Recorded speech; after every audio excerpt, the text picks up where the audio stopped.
À quand un statut pour la chefferie traditionnelle au Burkina? Réclamé depuis un certain temps, mais toujours en attente, l'institutionnalisation, la constitutionnalisation même de la chefferie traditionnelle revient au devant de la scène. L'association Racine a en effet remis le couvert récemment, alors que le renouvellement des instances de la Commission électorale nationale indépendante CENI a ramené la récurrente question de la participation des têtes couronnées à la vie politique dans l'arène des débats. Mesdames, Messieurs, bonsoir et bienvenue à ce nouveau numéro de Périscope sur Burkina Info. Quel rôle, quelle place pour les rois et chefs traditionnels au sein des institutions de l'État? Dans quelle mesure le pouvoir traditionnel d'essence monarchique peut-il cohabiter avec le pouvoir politique institutionnel moderne appelé à se renouveler à échéance régulière dans les urnes? À quand un statut clair et particulier pour la chefferie traditionnelle? Des questions au cœur des échanges de votre émission Périscope qui reçoit pour vous aujourd'hui Moumouni Zungrana. Il est maître de conférences en tradition orale, enseignant-chercheur à l'université Joseph Kizerbo de Ouagadougou et secrétaire chargé des relations avec les partis politiques au niveau de l'association Racine. Bonsoir et Bonsoir. Merci d'avoir accepté Merci notre bien. invitation. C'est moi qui vous remercie. Périscope aujourd'hui, c'est également l'affaire de Wilfried Zundi, il est juriste, analyste politique. Il est aussi ancien député du Conseil national de transition, ancien vice-président de la Haute Cour de justice. Monsieur Zundi a également été membre du Conseil national des organisations de la société civile et a siégé au sein de la Commission constitutionnelle ayant rédigé la loi fondamentale de la Ve République, non encore soumise à référendum. Bonsoir. Bonsoir. Merci d'avoir accepté notre invitation. Merci pour l'invitation. Mesdames, Messieurs, à nouveau bonsoir. C'est le 141e numéro de votre émission Périscope que j'ai le plaisir, et j'espère qu'il est partagé, de vous présenter aujourd'hui.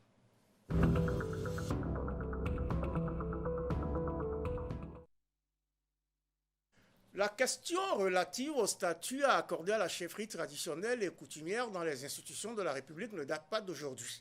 Un consensus est d'ailleurs dégagé en 2011 à la faveur des Assises nationales du Conseil consultatif sur les réformes politiques, CCRP, sur la reconnaissance de la chefferie traditionnelle et coutumière dans la Constitution, sans toutefois en faire une institution au regard de la forme républicaine de l'État. Alors tout d'abord, que veut-on exprimer en parlant de statut de la chefferie coutumière et traditionnelle, M. Zongran? Alors, merci bien de me donner la parole pour me permettre encore une fois de plus de parler de notre culture et surtout les activités menées par l'association Racine. En rappel, il faut dire que l'association Racine, c'est une structure qui s'est donnée pour mission la conservation, la préservation et la promotion de la tradition.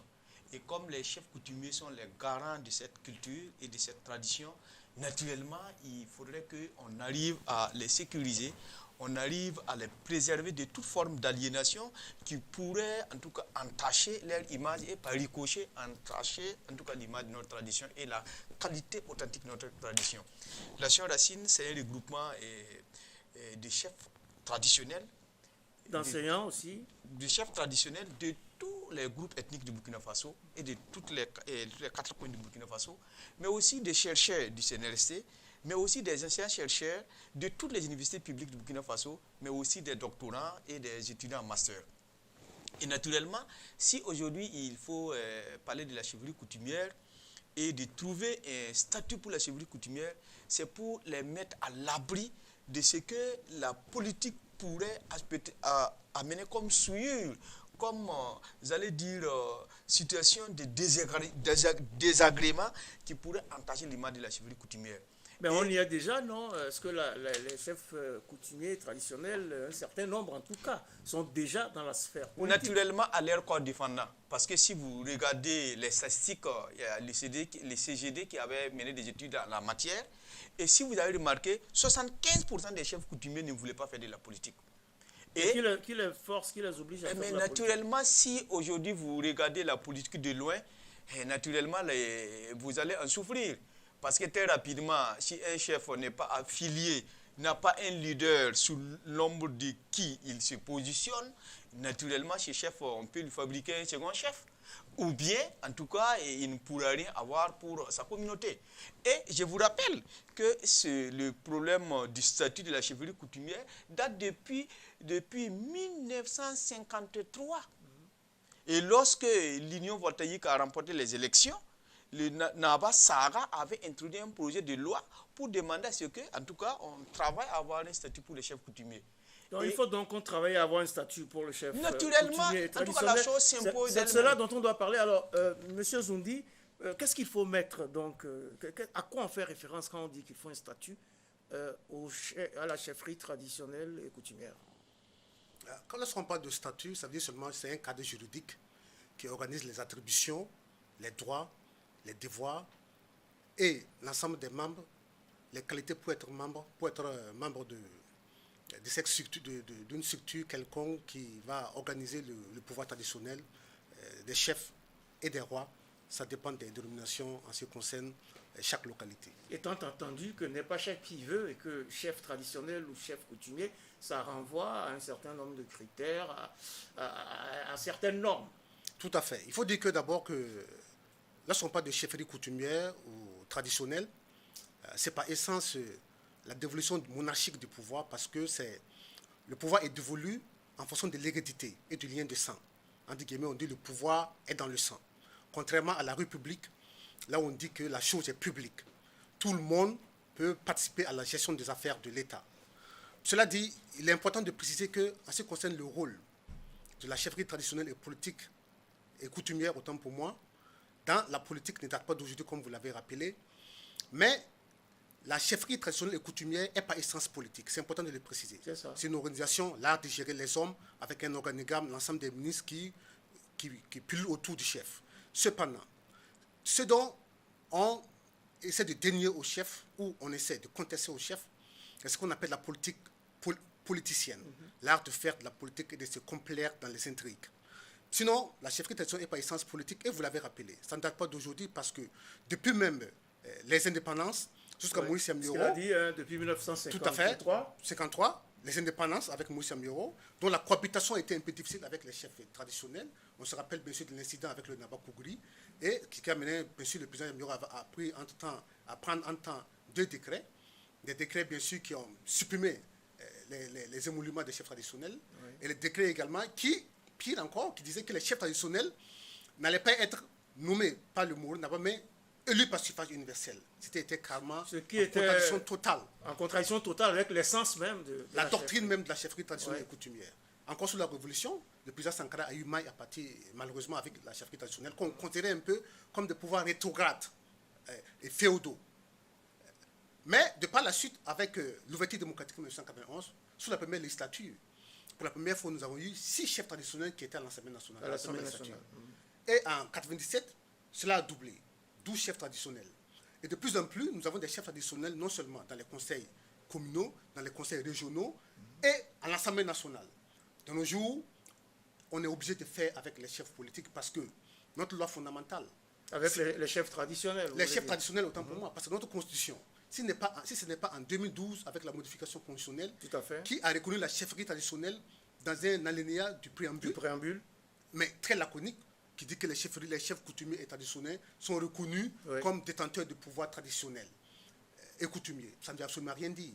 Donc, de ce point de vue, l'article 12 de la Constitution les reconnaît comme citoyens. On dit que tous les citoyens peuvent être électeurs, éligibles dans les conditions prévues par la loi. Donc, on devrait les laisser aller être électeurs et éligibles. Tant qu'il y a un vide juridique, rien ne les empêche. C'est pourquoi il faut, de mon point de vue, il faut organiser un cadre juridique en l'instar de certains pays comme la Côte d'Ivoire, comme au Ghana, mais je préfère la Côte d'Ivoire où c'est très bien organisé. On va en arriver au cas de la Côte d'Ivoire ou du Ghana, mais justement l'association Racine, qui s'est réunie en Assemblée générale extraordinaire le 18 juillet dernier, estime ainsi, je cite, qu'il faut sortir la chefferie traditionnelle et coutumière du champ de la politique partisane et politicienne, fin de citation.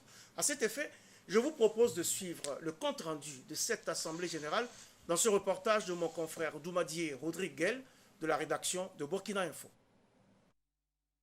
Il faut doter la chefferie traditionnelle du Burkina d'un statut particulier. C'est la position des Racines, une association de chefs coutumiers et traditionnels des différentes localités du pays. Une proposition qui intervient dans un contexte de crise au niveau de la composition du bureau de la CENI, la Commission électorale nationale indépendante, d'où la candidature du représentant de la chefferie coutumière est contestée par l'opposition politique burkinabé. Je vais être direct et honnête avec vous. L'association Racine souhaiterait que la chefferie coutumière et traditionnelle, pour mieux apporter sa contribution à une cohésion sociale, à un mieux vivre ensemble, soit dotée d'un statut qui la sorte du champ de la politique partisane et politicienne. Ça, c'est un objectif qui est clairement affiché par l'association Racine. De sorte que ces genres d'événements ne puissent pas se produire à l'avenir. C'est ce que nous pouvons dire. En clair, l'association Racine n'est pas contre le fait que les chefs coutumiers et traditionnels fassent la politique. Mieux, elle souhaite un quota qui permettrait à ces chefs coutumiers de faire de la politique sans forcément appartenir à un parti politique. Nous voulons que les chefs fassent de la politique, mais de la politique citoyenne.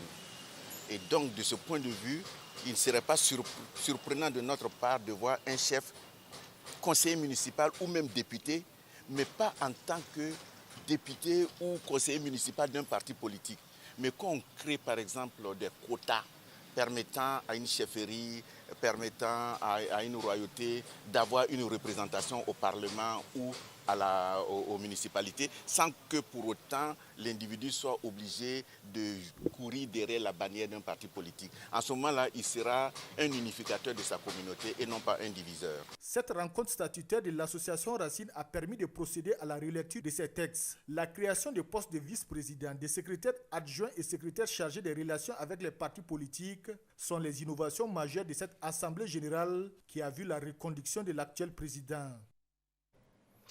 Il faut, a ainsi dit donc Naba Baoongo de Gourcy, par ailleurs président de l'association Racine, que la chefferie traditionnelle et coutumière soit dotée d'un statut qui la sorte du champ de la politique partisane et politicienne. Est-ce vraiment l'avis de tous, Mouni Zungrana? Naturellement, parce que le chef, par essence, doit être neutre. Parce que c'est quelqu'un qui doit rassembler autour de lui toute la population, sans distinction de couleur politique. Maintenant, lorsque le chef prend position dans l'arène politique, naturellement, il perd sa neutralité et naturellement, il ne peut plus être ce rassembleur-là. Oui, mais en même temps, lorsqu'on décide, par exemple, ainsi que le suggère Albert Ouedraogo de Racine, d'octroyer des quotas pour que les chefs traditionnels puissent être présents, n'est-ce pas aussi une manière, finalement, de les laisser faire cette politique politicienne? Non, justement, parce que si vous regardez l'histoire politique de ce pays, les Burkinabés semblent un peu amnésiques, et sinon, ils sont un peu tombés peut-être dans l'ingratitude. Parce que si la chefferie coutumière peut-être n'avait pas existé, et si on avait décagnoté la chefferie coutumière comme certains l'auraient voulu, peut-être la Haute-Volta n'allait pas exister, le Burkina n'allait pas exister. Et je le dis très bien parce que, et si vous avez remarqué, quand on a supprimé la Haute-Volta en 1932, c'est la chefferie coutumière, et sous la bannière de Nabakoum, en 1941, qui a créé ce qu'on appelle l'Union pour la défense des intérêts de la Haute-Volta. Et à l'époque, les autres partis, il n'y avait même pas de parti politique puisque le RDA a été créé en 1946, mais le RDA même en son temps était contre l'unification. Ce n'est pas moi qui l'ai dit, si vous voulez vous référer aux livres historiques, notamment l'histoire générale de l'Afrique de Kizerbo. Si vous regardez, si je me rappelle, c'est autour de la page 507, c'est bien clair. Et il a fallu que la chefferie coutumière, autour de cette structure-là, travaille pour qu'on puisse retrouver, en tout cas, le Burkina Faso puisse être reconstitué. Et nos rapports, les rapports des coutumiers avec la politique, n'ont jamais été des rapports apaisés.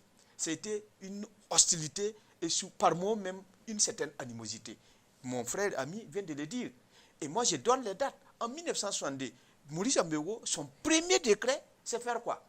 Son premier décret, c'est supprimer tous les attributs, les symboles qui peuvent montrer que X doit être chef ou il ne doit pas l'être. Il n'a pas terminé. En 1963, qu'est-ce qu'il fait? Il supprime les cantons. C'est-à-dire que quand un chef de canton meurt, il n'est pas remplacé.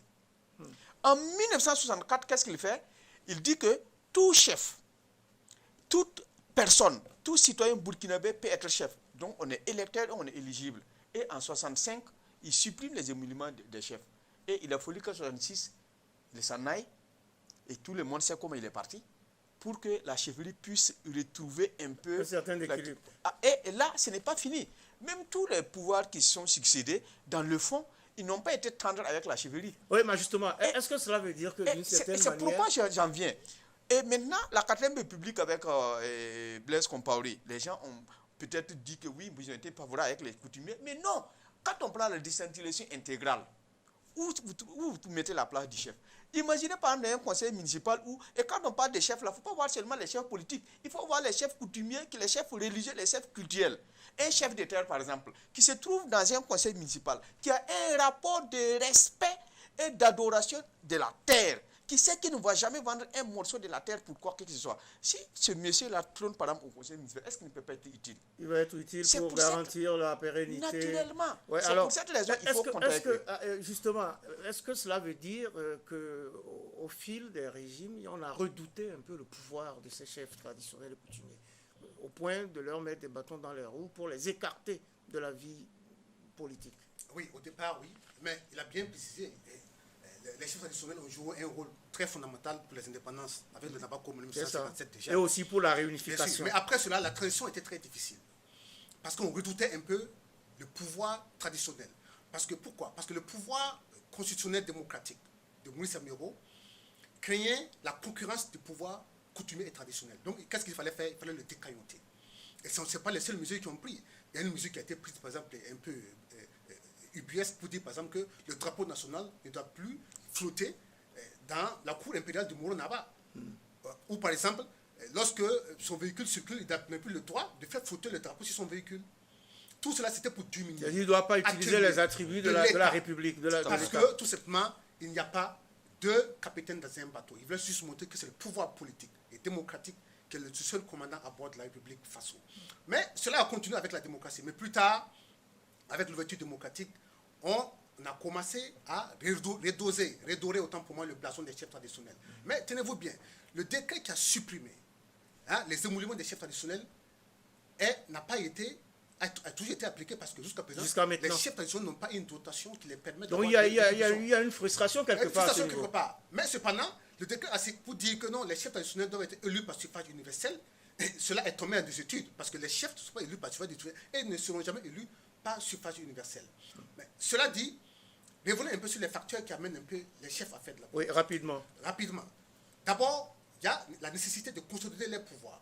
Parce qu'il y a le pouvoir traditionnel, mais également, il y a le pouvoir politique, qui est important. Et pour ce faire, je me rappelle d'une phrase que le Koupendieli a dit en 2007 dans l'observateur par le Koupendieli, ça c'est le roi de Fadang Gourmand. Je laisserai par devers moi. Du Gourmand, c'est ça? Oui. Il a dit ceci. Dans l'observateur du 31 mai 2007, c'est pourquoi je suis rentré en politique. C'est pour relever un défi que je suis rentré en politique. J'ai constaté que certains hommes politiques de la région contestent mon autorité.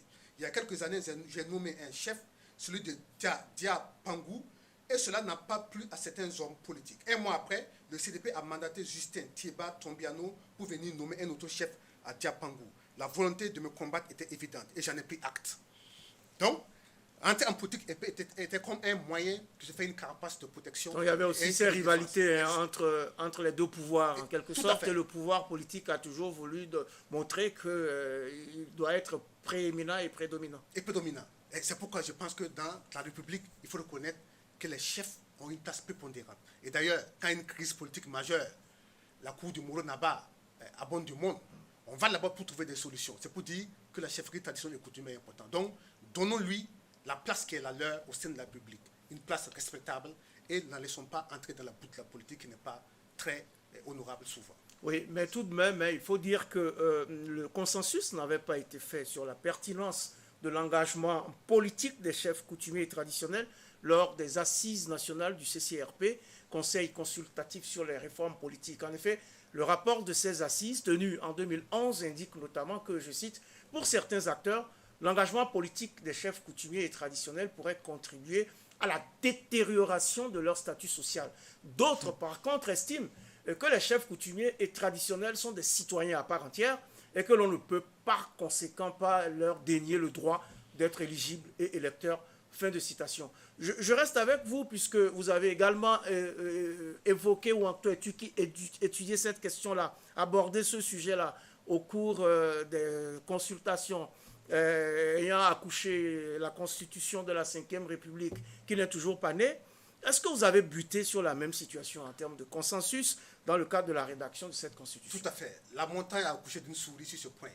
Parce que même avant l'entame des débats, je suis de ceux qui pensent qu'il faut un statut pour les chefs traditionnels et coutumiers. Mais avant l'entame des débats ce jour, retenez qu'au sein de la commission constitutionnelle, on était 92. Et dans les 92, il y avait 6 chefs coutumiers et traditionnels. Il y en avait 6. 6 chefs coutumiers et traditionnels. Et lorsqu'il était question de débattre sur la question du statut des chefs coutumiers et traditionnels, le représentant des chefs coutumiers et traditionnels a pris la parole et a dit qu'au nom de ses pairs, ils optent pour le statu quo. Le statu quo, c'est-à-dire qu'on reste dans le flou, en quelque sorte. Pas dans le flou, mais l'article 5 de notre Constitution dit quoi? Tout ce qui n'est pas interdit par la loi l'autorise. Est permis. Donc, s'il n'y a pas de cadre juridique qui donne des droits et des devoirs, et quand vous revenez au cadre juridique, vous allez voir que dans certains pays, en Côte d'Ivoire, au Niger, au Ghana, au Niger, par exemple, il est interdit aux chefs traditionnels de faire de la campagne politique. Faute de quoi, ils peuvent être destitués ou subir des sanctions pénales. En Côte d'Ivoire, il les a interdits. J'ai la loi ici. Bien sûr. De 2014, qui les a interdits également de faire de la politique, faute de quoi également, ils peuvent également subir des sanctions. Mais s'il n'y a pas de sanctions, donc les ventes sont ouvertes. Ça dit que tant qu'il n'y a pas ce cadre juridique, normatif, légal, constitutionnel, on ne peut pas les astreindre à des obligations. Or, ce qui est important, le chef traditionnel n'est pas un citoyen comme les autres. Rappelez-vous que lorsque le chef traditionnel donne des consignes de vote, il y a eu un procès en 1997 devant le tribunal correctionnel de Kaya. Oui. Et il y a un bâtonnier, le bâtonnier Mamadou Savon qui a écrit là-dessus, que les ancêtres s'invitent à la politique. Où le Naba Kango, à son temps, et son ministre a été astreint devant le tribunal correctionnel pour atteindre la liberté de vote et du droit de vote. Parce qu'il aurait dit à ce sujet, s'ils ne votaient pas, mais les TNC, les fétiches allaient s'occuper d'eux. Ça fait l'objet d'un procès. Et M. Sankara mettait l'avocat, ils ont plaidé pour l'infraction impossible. C'est-à-dire que lorsqu'on parle de charlatanisme, de sorcellerie, il n'y a pas d'infraction. C'est pourquoi, au vu de tout cela, on sait que le chef traditionnel, il est un citoyen. Mais alors, donc, le chef traditionnel n'est pas un citoyen comme les autres. Alors, pourquoi on veut le faire passer pour un citoyen comme les autres et donc pour qu'il soit différent au niveau de l'arène politique? En fait, ce qui est intéressant au Burkina, et il faut le remarquer, depuis un certain temps, les Burkinabés se comportent comme le passionné du philosophe, quoi, qui déraisonne, qui tire une conclusion, qui prend position avant de chercher les raisons pour lesquelles j'ai pris cette position pour défendre la position. Ou plutôt que d'avoir les raisons. Naturellement, d'abord, ce qu'il faut faire, c'est faire une clarification des valeurs, se poser des questions, tirer des conclusions avant de prendre position. Mais au Burkina, aujourd'hui, tout le monde, une idée qu'on lance, on dit non, et on cherche maintenant la raison pour laquelle. Imaginez par exemple si les chefs, aujourd'hui, on arrivait à légiférer sur cette institution. Il ne faut pas, nous, quand on parle du statut des coutumiers, on n'a pas dit de répartir à l'époque des royaumes. Ce n'est pas ça notre combat. Notre combat, c'est que la République reconnaît cette institution qui est reconnue de fait par les citoyens, et que la République essaie de voir comment on peut tirer profit, en tout cas de ces personnes de ressources-là, pour développer le pays. Regardez, quand vous posez la question à un Burkinabé, aujourd'hui, si sa situation, qu'est-ce qu'il dit? Ah, mais les gens ont tendance à regretter leur passé. Pourquoi?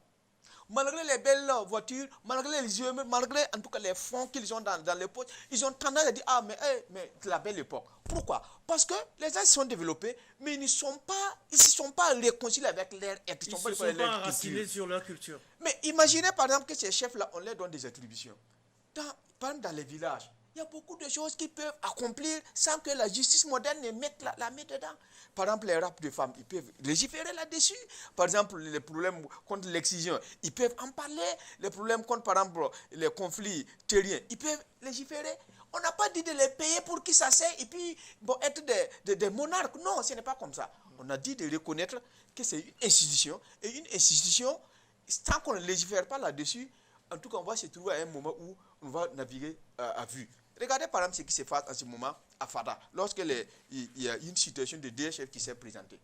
Pourquoi l'administration a les mains et les pieds liés?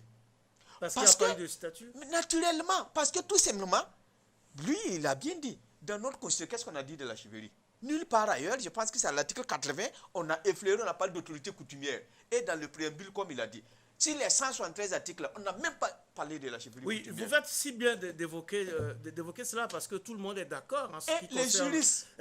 Laissez-moi expliciter pour le téléspectateur, tout le monde est d'accord sur la reconnaissance officielle de la chefferie dans la Constitution. On retrouve cette expression, l'expression de cette affirmation-là dans le préambule de la loi constitutionnelle. C'est la loi numéro 072-2015/CNT portant révision de la Constitution du Burkina Faso qui reconnaît, je cite, la chefferie coutumière et traditionnelle en tant qu'autorité morale, dépositaire des coutumes et des traditions dans notre société.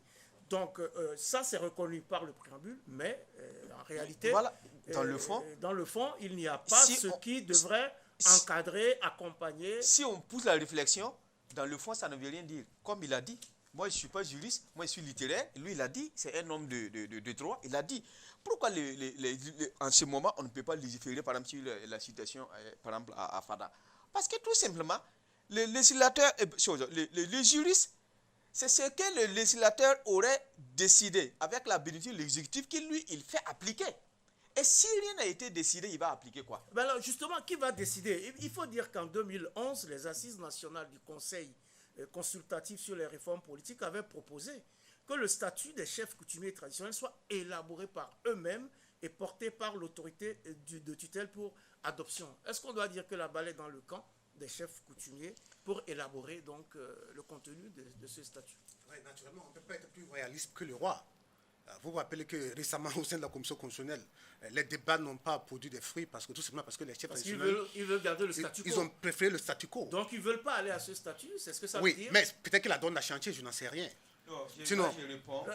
Oui. Laissez-le terminer et puis vous revenez. Oui. Que la donne a changé. Sinon, déjà même au sein de la commission constitutionnelle, au sein de la sous-commission réforme institutionnelle dont je faisais partie, nous avons réfléchi sur le fait, par exemple, s'il fallait introduire ou pas au sein de notre République ce qu'on appelle le Haut Conseil des sages, qui avait été proposé par le projet de constitution de la transition, qui a été également reversé au sein de la commission constitutionnelle comme document de travail. Et nous avons dit que oui, c'était important qu'il y ait un Haut Conseil des sages, mais est-ce qu'il fallait rapidement l'intégrer dans la Constitution? D'autant plus que déjà, nous n'avons pas une doctrine de la chefferie traditionnelle et coutumière homogène dans l'ensemble du territoire, parce que la notion de la chefferie traditionnelle et coutumière, ce n'est pas la même doctrine dans l'Est, au centre comme à l'Ouest, dans les sociétés acéphales. Donc, de ce point de vue, nous avons laissé cette question à l'État. Mais c'est important que nous discutions, enfin, de trouver une solution. Mais si les chefs traditionnels eux-mêmes veulent faire une proposition de loi dans ce sens, il serait très bien. Il n'a pas eu l'exemple, par exemple, de FADA. S'il y avait, par exemple, une institution qui organisait les chefs traditionnels, comme en Côte d'Ivoire, où c'est les chefs traditionnels eux-mêmes qui gèrent les questions des conflits de chefferie traditionnelle et qui accompagnent également les autorités publiques dans le cadre des politiques publiques, qui ont également un budget qui est émargé au budget de l'État et qui les permet également de fonctionner. En ce moment, on aurait pu régler cette situation de façon correcte. Tout à fait. Alors oui, vous vouliez réagir. Le problème qui est là, c'est quoi? Et comme on a l'habitude de dire, et lorsque vous prenez le risque de vous coiffer dans la nuit noire, il ne faut pas te plaindre de ne pas t'irriter avec tes oreilles. C'est ça le fond du problème. Lorsque vous avez un interlocuteur qui ne vous dit pas le fond de sa pensée, et à chaque fois c'est des crocs en jambes, il faut être prudent. Lorsque vous retrouvez des gens, les références c'est le livre Roux de Mao Tse-tung, ou bien c'est la lutte des classes qui est le livre des cheveux, qui pensent que la monarchie ou bien qui pensent que la chefferie coutumière, bon, il faut forcément la décognoter à tout prix, il faut être prudent. Le statut on a dépassé cette étape. Non, et pourtant, les gens le disent dans la bouche, mais dans les faits, regardez la communication intégrale. Quand vous arrivez dans un village, le chef représente quoi? C'est le CVD qui parle. C'est le conseil municipal qui parle.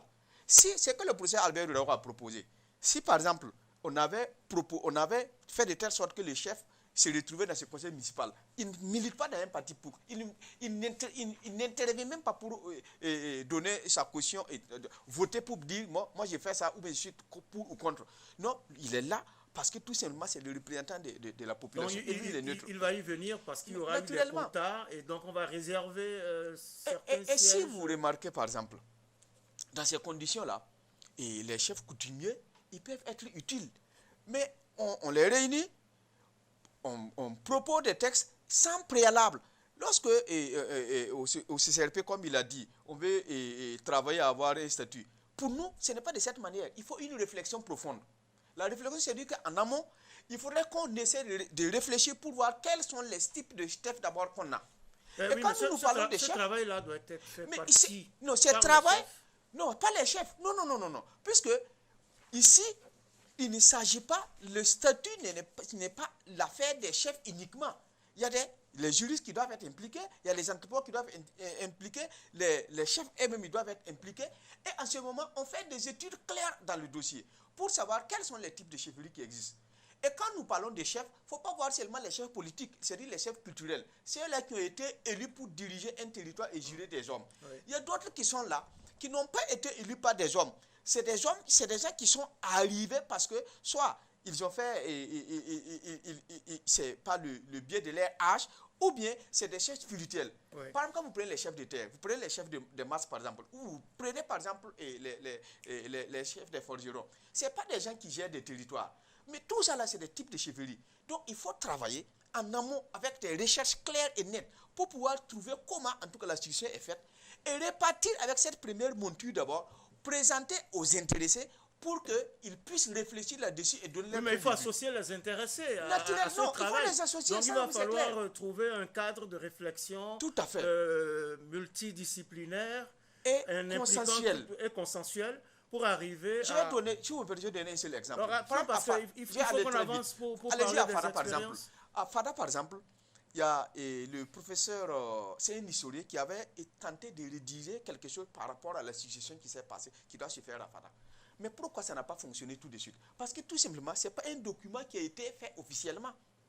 Et si, par exemple, on avait légiféré là-dessus, et les gens même ont donné leur caution, et ensuite maintenant, le législateur prend ça, le jour qu'il y aurait des difficultés, on se réfère à ce papier, et ensuite, mais si vous laissez la chevalerie naviguer à vue comme ça, le pays là va prendre feu un jour. Voilà, donc c'est clair, il faut travailler de concert pour arriver à ce statut, mais il faut noter tout de même que l'opinion nationale est majoritairement contre les postures partisanes des chefs coutumiers et traditionnels. En effet, selon les résultats d'une enquête Afrobaromètre publiée en 2014 par le Centre pour la gouvernance démocratique, 61% des Burkinabés, soit 3 enquêtés sur 10, considèrent que, je cite, les chefs coutumiers devraient rester non partisans et ne pas se présenter aux élections sous l'étiquette d'un parti politique. Fin de citation. Le CGD constate d'ailleurs, nouveau dixit, bien que les chefs coutumiers soient des citoyens comme les autres, vous avez dit que non, leur militantisme au sein des partis politiques et leur participation aux compétitions électorales suscitent des réserves en raison de la préhence de leur légitimité traditionnelle, de la persistance des pesanteurs sociologiques qui conduisent évidemment bon nombre de sujets à obéir fidèlement à leurs consignes de faute. Parce qu'en effet, même s'il n'est pas dans un parti politique et même s'il ne s'affiche pas en tant que tel, il suffit qu'il donne certains signaux, même s'il ne donne pas des instructions fermes, pour que tout le monde le suive. Est-ce que ce n'est pas aussi cela qui pose problème? Et le fait de dire aujourd'hui, oui, il peut faire la politique, mais on leur réserve plutôt des quotas, donc ils ne vont pas participer aux compétitions électorales. Comment cela pourrait se faire, Wilfried Zondi? Déjà, moi je suis d'accord avec l'analyse que vous avez faite, qui est l'analyse également du CGD. Non, ce n'est pas mon analyse, c'est le CGD qui a fait une enquête en 2014. C'est une enquête Afrobaromètre.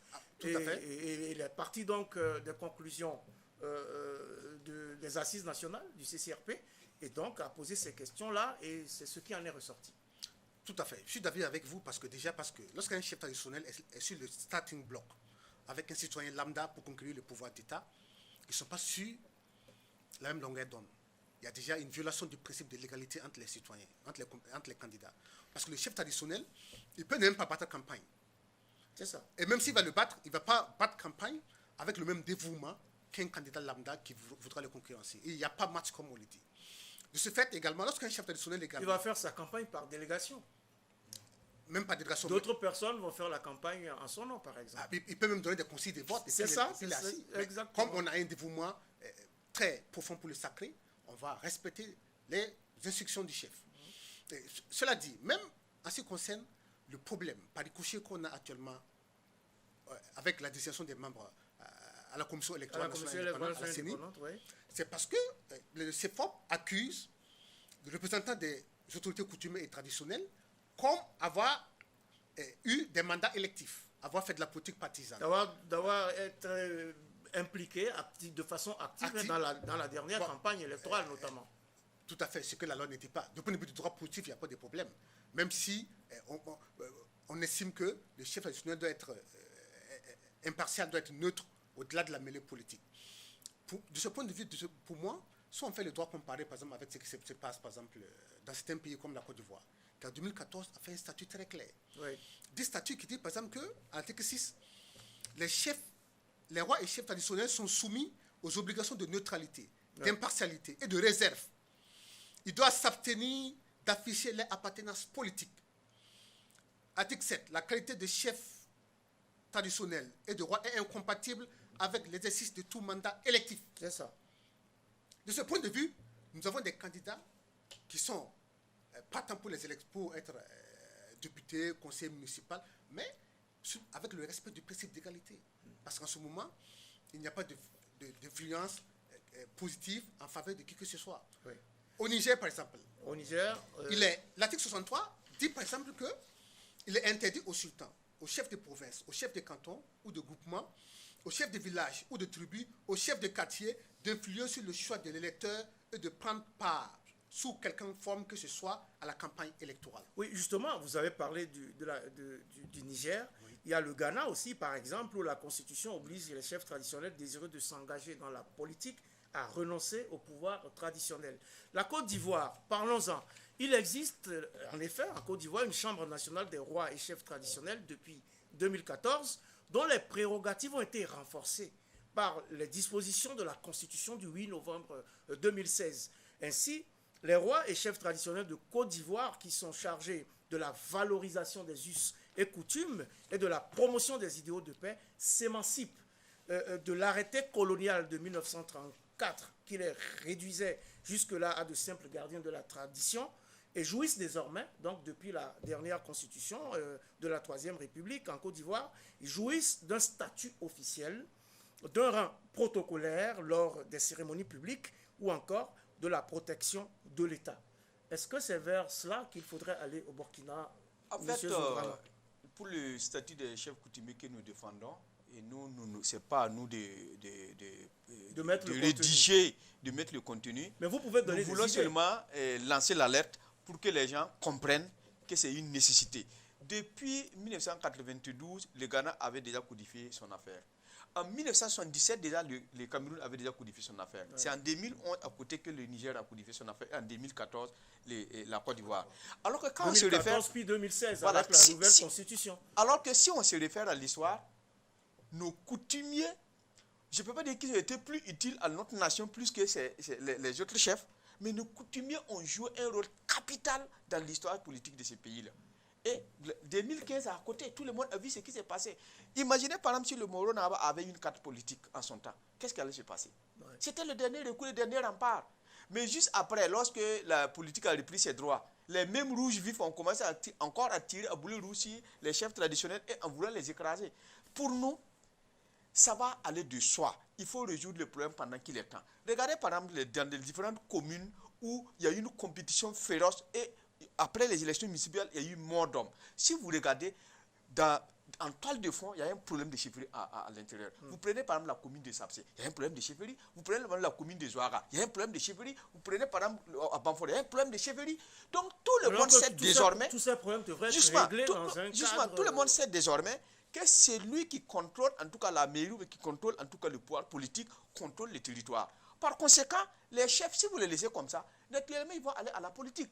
Et là, s'ils partent à la politique, ce qui est malheureux pour nous, c'est que la tradition va aller de manière dégressive, c'est vrai. Et mieux, les valeurs que ces chefs-là incarnent, ils vont les perdre.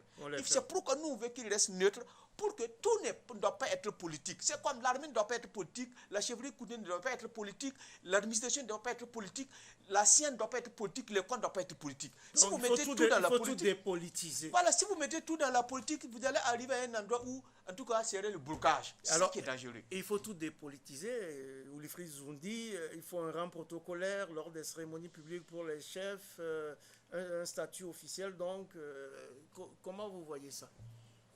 Rapidement, en 2 mots. Il faut un statut. Pourquoi? Parce que s'il n'y a pas de statut, on ne peut pas les astreindre à des obligations. De ce fait également, autant dans certaines fonctions très importantes au sein de notre public, et en fonction également du jour qu'il ouvre également dans la cohésion sociale, il ne peut pas faire de la politique, telle que par exemple les militaires. Et la loi les interdit de faire de la politique. C'est ça.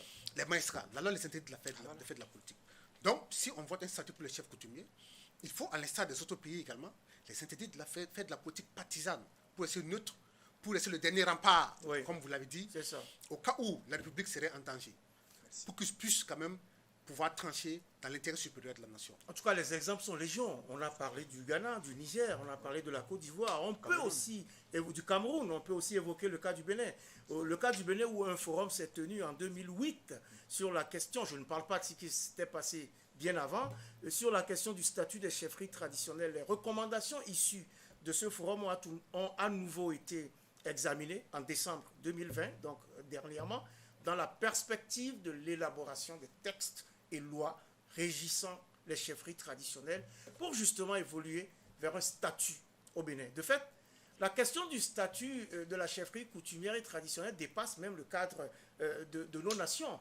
En août 2012, des rois et chefs traditionnels d'Afrique se sont retrouvés dans la ville béninoise de Savalou, située à quelques 250 km au nord de Cotonou, la capitale économique du Bénin, pour demander notamment un statut juridique et spécifiquement le vote par l'Union africaine d'une convention sur le rôle et la place des rois et chefs traditionnels au sein des institutions de l'État. Vous êtes juriste, alors est-ce que cette question devrait être prise en compte par l'Union africaine? De mon point de vue, oui, parce qu'on parle de l'Afrique. Lorsqu'on parle de l'Afrique, les colons d'abord, lorsqu'ils sont arrivés en Afrique, ils ont d'abord traité avec les autorités coutumières et traditionnelles qui étaient chargées d'abord de collecter ce qu'on appelle l'impôt de capitation. Ici au Burkina, on l'appelait Nyoriordé, à savoir, ou bien le prix du nez, littéralement. Ah oui. Parce que c'était incontournable. Et du fait de les places prépondérantes, incontournables, soit dans l'administration autochtone africaine, soit même dans l'évolution plus tard, leur rôle également dans la société, du point de vue de leurs valeurs morales, il faut que l'Union africaine prenne en compte cette situation et adopte une convention qui sera soumise à l'adoption de tous les États. C'est encore plus simple, ratification de tous les États. Après ratification maintenant, on peut prendre maintenant des lois au niveau interne maintenant pour appliquer ces conventions internationales. De ce point de vue, c'est pertinent. Partir du haut pour descendre au niveau des nations ou partir des nations déjà pour arriver à faire un travail de fond sur cette question pour que finalement en fait, le problème, ce chef d'État soit reconnu aussi au niveau... Le problème qui est là, ce n'est pas quelque chose de nouveau. Et lorsque la chefferie était réellement en difficulté avec les nouveaux maîtres, c'est-à-dire que juste après juste avant les premières ères des indépendances, lorsque la chefferie était en difficulté, et si vous vous rappelez, en 1956, au Sénégal, toute la sous-région, tous les coutumiers de la sous-région sont regroupés pour créer ce qu'on appelait le syndicat, la fédération syndicale des chefs traditionnels. Tout ça, c'était pour essayer de voir dans quelle mesure il fallait travailler pour que la chefferie puisse trouver sa place et puis apporter le développement, en tout cas aux pays africains. C'est pourquoi nous pensons que lorsqu'un problème est posé, et Dieu nous a donné l'intelligence nécessaire, il ne faut pas attendre que les choses se bloquent avant de chercher des solutions. Nous sommes en temps de paix, nous sommes dans une situation de quiétude, on peut de manière très apaisée, de manière très consensuelle, débattre. Et de ces débats-là, la lumière va jaillir et nous allons, en tout cas, apporter quelque chose de positif à notre pays. C'est ça qui est important pour nous. Donc, quand nous parlons de la chefferie coutumière, l'un de nous de dire de répartir à l'époque des royaumes, l'un de nous de dire de défendre un chef en particulier. Non, nous défendons l'institution parce que ça fait partie de notre patrimoine culturel. Et si nous écartons, si nous écrasons cette partie-là, c'est que en tout cas, c'est une grande partie de notre tradition qui va en partir. C'est pour cette raison, nous trouvons que nous sommes dans une république. Il faudrait que cette institution qui a été importante depuis le passé et maintenant trouve sa place convenablement. C'est ça qui est important pour nous. Ouais, il faut souligner d'ailleurs que ce fameux sommet à Savalou, au Bénin, ils avaient de la suite dans les idées, ces rois qui se sont retrouvés. L'hôte de ce sommet royal, Tosso Gbagidi XIII, devant quelques 70 personnalités de différents pays africains qui ont répondu à son invitation, avait indiqué, alors que, je cite, « Nous voulons que les rois soient désormais impliqués dans les décisions de l'Union africaine. Nous voulons œuvrer inlassablement pour que les rois aient au moins le poste d'observateur. » Une requête noble, pertinente. Très pertinent, d'autant plus que je me rappelle lorsqu'on avait proposé le Haut Conseil des sages sur la transition, on disait qu'on pouvait les consulter en cas de crise grave qui menace par exemple le fondement de notre institution. Pourquoi on ne crée pas ce Haut Conseil des sages alors finalement? Naturellement, au sein de la commission constitutionnelle, comme je l'ai dit, on n'a pas pu évoluer sur le débat parce que les rois eux-mêmes ont préféré le statu quo. C'est ça. Mais comme on dit souvent que toute crise est une occasion extraordinaire de réforme et de renouveau, espérons que le débat sera encore posé. Et c'est pertinent que vous évoquiez ce débat, qu'on va encore mener ce débat, pas de façon frontale. Pour pouvoir avancer là-dessus au moins. Avancer, et trouver les pistes pour y arriver, pour avoir ce statut, n'est-ce pas? Vous avez évoqué la rencontre qui a eu lieu au Bénin. Il faut rappeler aussi la rencontre du 2 février 2009 où Kadhafi, ayant compris le rôle et la lourdeur de la chefferie traditionnelle, a demandé à être le roi des rois d'Afrique. Le roi des rois d'Afrique, tout à fait. Et mieux, quand le coloniseur arrive, pourquoi le colon s'est appuyé sur les coutumiers pour pouvoir conquérir l'Afrique? Ce n'est pas pour rien. Donc nous avons ces hommes-là avec nous. Moi je pense qu'il faut se départir de ces considérations, j'allais dire, d'un autre âge, pour qu'on réfléchisse. Parce que les chefs de 2021, ce n'est plus les mêmes chefs de 1960. Dans l'air, on a des grands intellectuels. C'est des chefs modernes. Non, nous avons des intellectuels, des professeurs d'université, des médecins, des ingénieurs, des magistrats, des administrateurs. Est-ce que ce n'est pas justement tout cela qui change aussi la donne? Mais justement, pourquoi toutes ces sommités-là, il faut essayer de voir qu'est-ce qu'on peut faire pour pouvoir tirer profit, en tout cas de ces sommités-là, pour développer notre pays. Alors vous avez du boulot quand même, Moumouni Zoungrana. Vous venez d'être porté au tout nouveau secrétariat chargé des relations avec les partis politiques au sein de cette association Racine. Comment voyez-vous votre tâche et comment comptez-vous convaincre les partis politiques? Moi, je pense que c'est une innovation et les autres associations peut-être n'ont pas trouvé le filon. Mais si ce qui nous a mené à créer ce poste, il faut comprendre que rien de grand ne peut se faire dans un pays, dans une république, tant que vous n'impliquez pas, tant que vous ne faites pas un clin d'œil aux politiques. Vous avez trouvé de bonnes idées. Tant que vous n'avez pas, vous ne faites pas, il n'y a pas de passerelle entre vous et les hommes politiques, ça ne peut pas marcher. Donc c'est pour cette raison, nous voulons qu'on échange. Au lieu qu'on se regarde comme si nous étions des adversaires, il faudrait que on fasse l'éducation. Donc ne pas se regarder en chien de faïence. Alors une association de rois, d'enseignants, chercheurs, de sommités, de la recherche, qui crée un poste de secrétariat chargé des relations avec les partis politiques, vous dites chiche? Oui, de mon point de vue, c'est pertinent. Parce que même les partis politiques ont des secrétaires chargés des relations avec les OSC.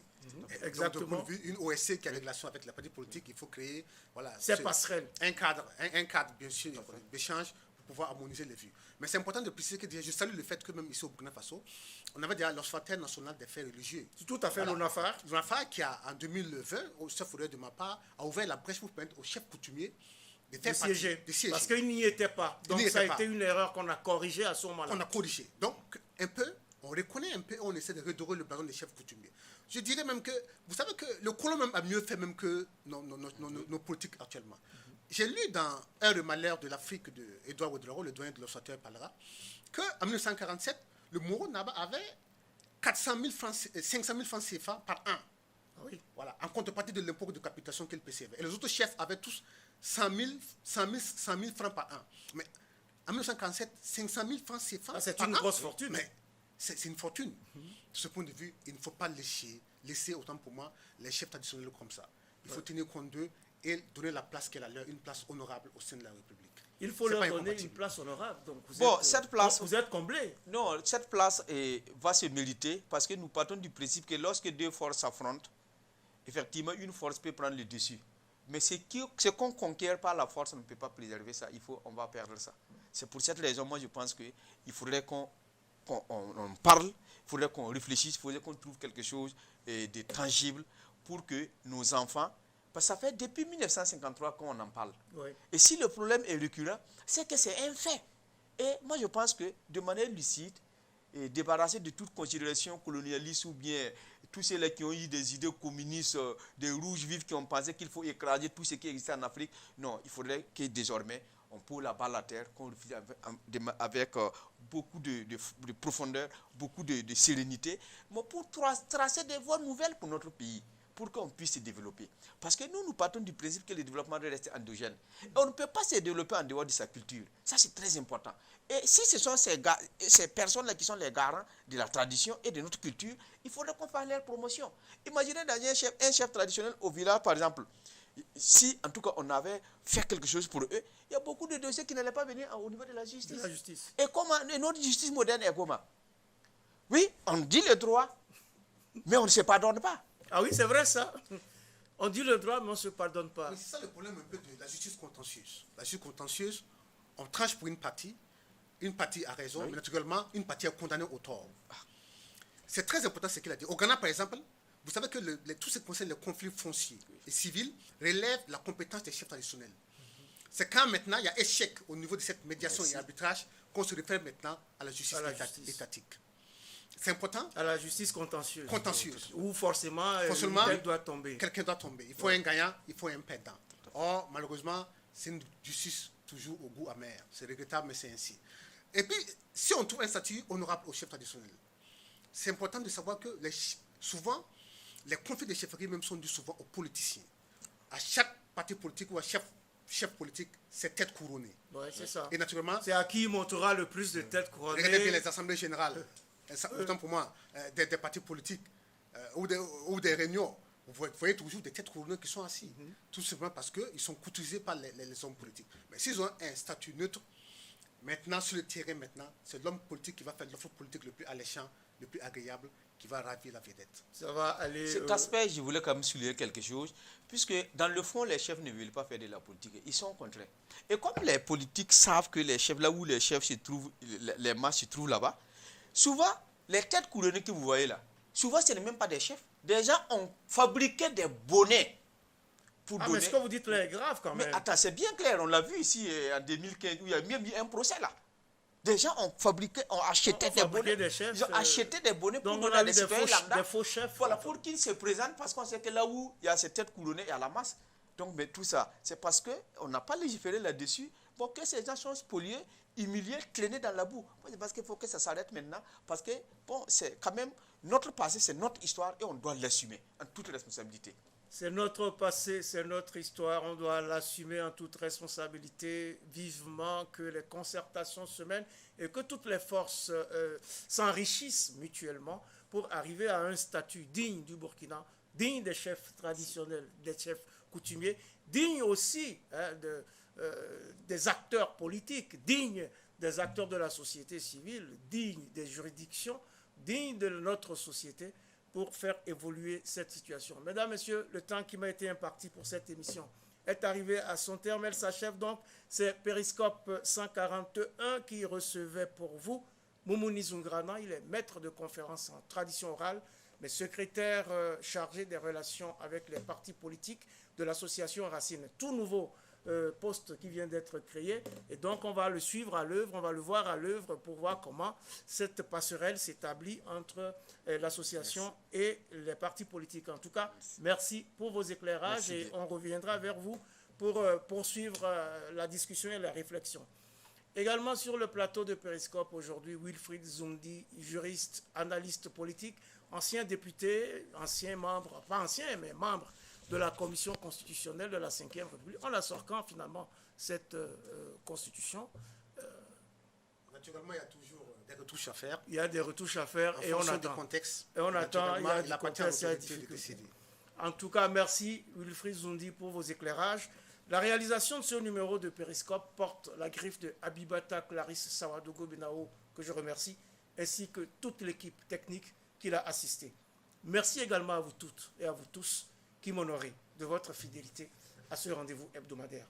Mais prenons toujours soin les uns des autres et prenons également date pour le prochain numéro de Périscope, même jour, même heure, sur la chaîne qui vous donne les clés du monde.